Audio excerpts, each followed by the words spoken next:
4.5 माने, अगर हम 4.5 करोड़ लोग मानते हैं और 1300 लोग हैं फायर फाइटर, 1300 लोगों को 3 शिफ्टों में अगर तकसीम करें 8-8 घंटे की, तो 433 फायर फाइटर आ गए पूरे कराची पे। तो 4.5 करोड़ पे यानी 1.25 लाख पे एक फायर फाइटर। 1.25 लाख की आबादी यानी अगर 3 किलोमीटर की आबादी है, 4 उस पर एक फायर फाइटर। तो इस शहर के साथ जो ज्यादती हो रही है, 50,000 फायर फाइटर भी हो, पानी नहीं होगा, आप क्या करेंगे? सर बात सिंपल सी है, केसेस चले हैं, इसी हाई कोर्ट में केसेस चले हैं कि आप 103 मीटर का फायर फाइटर खरीद के ले आए, 550 मिलियन का, वही पंजाब ने 220 मिलियन का खरीदा, और जो आप फायर फाइटर खरीद के लाए वो मुड़ेगा कैसे? आप तो खरीद के ले आए, मुड़ेगा कैसे? ये केस चला ना इसी हाई कोर्ट में, सालों चला।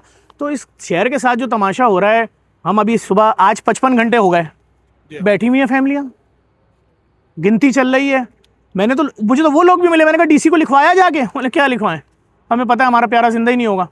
तो मैं तो पहले दिन से कह रहा हूँ, हर स्टेप मुझे पता है। मैं तुर्की वाले जल्जले में काम करके आया हूँ, खुदा की कसम, एक विसिल बजती थी, एक विसिल 2023 में जल्जला आया था, मैं वहाँ काम करके आया गाजी अंतब में, सीटी बजती थी, सब सांस रोक लेते थे, मशीनें बंद हो जाती थी। क्या हुआ? किसी बिल्ली की आवाज़ आई है मलबे से। हम तो सिर्फ एक बात कर रहे हैं, जिंदा नहीं, जो लाशें हैं वो सालिम दे दो फैमिलियों को, और वो भी ऐसे नहीं मिलेंगी, अभी उनका डीएनए होगा। हमने सानेहात में देखा है। और ये दुकानदार जो तैयारी करते थे, उसके नतीजे में जो टैक्स आता था, उससे पाकिस्तान भर में सड़कें बनती थी, ट्रेनें चलती थी। पंजाब में ऑरेंज ट्रेन चल रही, कौन देता था रेवेन्यू? 68%।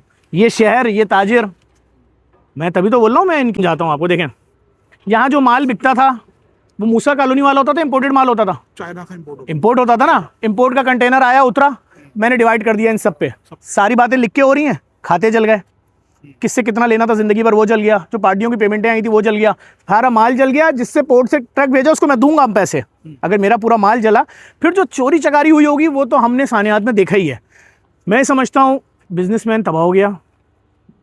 अल्लाह के भरोसे भरोसा करे हुकूमत, एक कमीशन बनाए, उसमें भले MI, IB, ISI तमाम इदारों के लोग डाल दें, और सिर्फ इतना कर दें, जो दुकानदार बोल रहा है मेरा 1 करोड़ का माल जला है, उसके सीधे हाथ वाले उल्टे हाथ वाले दुकानदार से बोलें कुरान पे हल्फ लो, अगर बोलता है हाँ 1 करोड़ का जला है, तो रियासत कम से कम 50 लाख अभी इसको फ़ौरन दे दे, बाकी 50 लाख बाद में इनको खड़ा करना है। अगर इनको रहा हूँ, आप देख लें, मैं चीख रहा हूँ, मैं सबको बोल रहा हूँ, इस साने से अपने फेसबुक यूट्यूब अकाउंट ना खड़े करो, आवाज़ उठाओ। बात यह कि यहाँ तो अलग मैटर है ना, लोग कहते हैं आवाज़ उठाएंगे उससे ख़राब हो जाएगी, उससे ख़राब हो जाएगी। मैंने तो आज नेशनल मीडिया पे बोला है कि अगर मजबूर करेंगे तो हम जुमेरात को यौम बद्दुआ मनाएंगे। पूरा शहर आपके सामने बोल रहा है जो बोल रहा है। मैं तो अपनी ये 3 साल की बच्ची को लेकर यहाँ क्यों खड़ा हूँ लाशों के बीच में? ये क्या है? ये ओवन था जिसमें 150 लोगों को पका दिया गया? कोई ये बात ही नहीं कर रहा कि कैसे पक गए लोग, क्यों नहीं निकल सके, कौन इसका जिम्मेदार है, कितनी FIR कटनी चाहिए? मैं कहता हूँ हर लाश की एक FIR होनी चाहिए। कोई बकरा या गाय का मामला नहीं है, किसी का शौहर था, किसी का भाई था, किसी का बेटा था। मैं उस फायर फाइटर के घर गया, मैंने जाते ही अपने डोनर के जरिए 1 करोड़ का ऐलान करवाया, चले कम से कम उससे इतना कंपटीशन मिल हुआ। रियासत ने हर मरने वाले के लिए अनाउंस कर दिया, हुकूमत ने।